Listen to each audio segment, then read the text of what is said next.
وإذا قيل لهم اتقوا ما بين أيديكم وما خلفكم لعلكم ترحمون وما تأتيهم من آية من آيات ربهم إلا كانوا عنها معرضين وإذا قيل لهم أنفقوا مما رزقكم الله قال الذين كفروا للذين آمنوا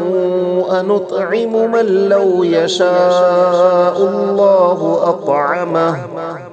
إن أنتم إلا في ضلال مبين ويقولون متى هذا الوعد إن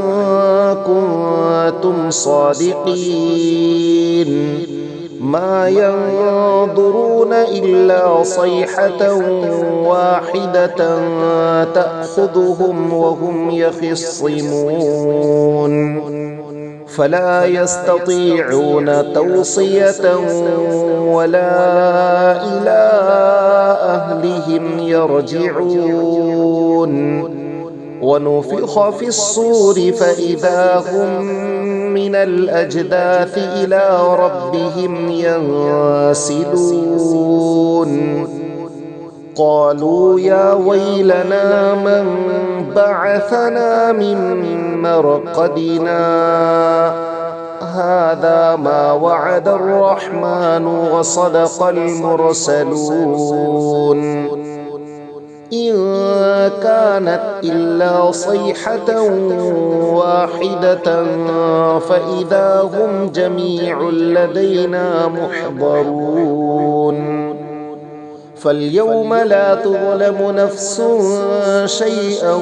ولا تجزون إلا ما كنتم تعملون إن أصحاب الجنة اليوم في شغل فاكهون هم وأزواجهم في ظلال على الأرائك متكئون لهم فيها فاكهة ولهم ما يدعون سلام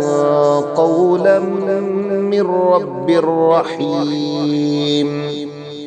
وامتازوا اليوم أيها المجرمون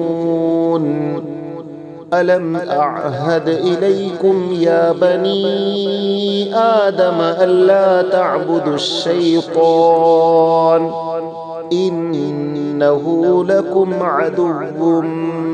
مبين وأن اعبدوني هذا صراط مستقيم ولقد أضل منكم جبلا كثيرا أفلم تكونوا تعقلون هذه جهنم التي كنتم توعدون اصلوها اليوم بما كنتم تكفرون اليوم نختم على أفواههم وتكلمنا أيديهم وتشهد أرجلهم بما كانوا يكسبون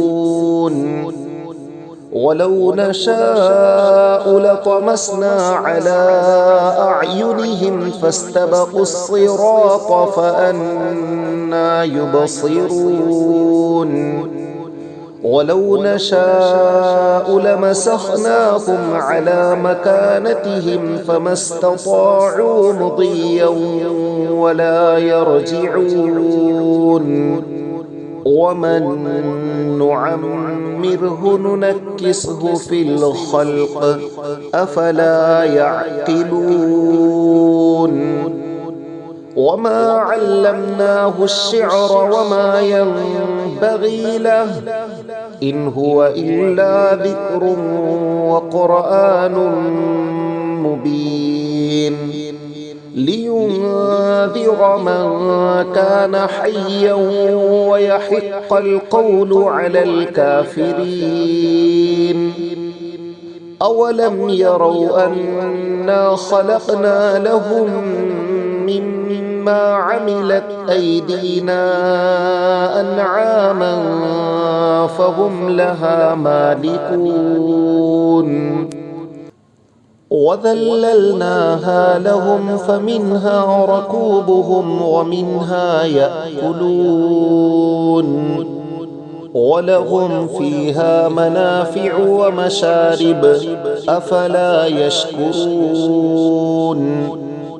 واتخذوا من دون الله آلهة لعلهم ينصرون لا يستطيعون نصرهم وهم لهم جند محضرون فلا يحزنك قولهم إنا نعلم ما يسرون وما يعلنون أولم ير الإنسان أنا خلقناه من نطفة فإذا هو خصيم مبين وضرب لنا مثلا ونسي خلقه قال من يحيي العظام وهي رميم قل يحييها الذي أنشأها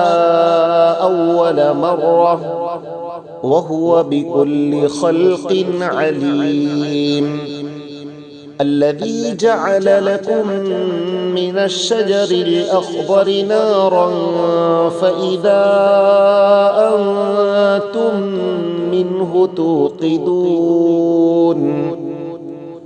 أوليس الذي خلق السماوات والأرض بقادر على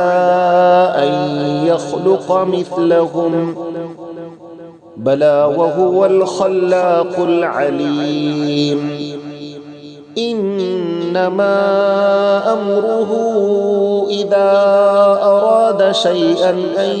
يقول له كن فيكون فسبحان الذي بيده ملكوت كل شيء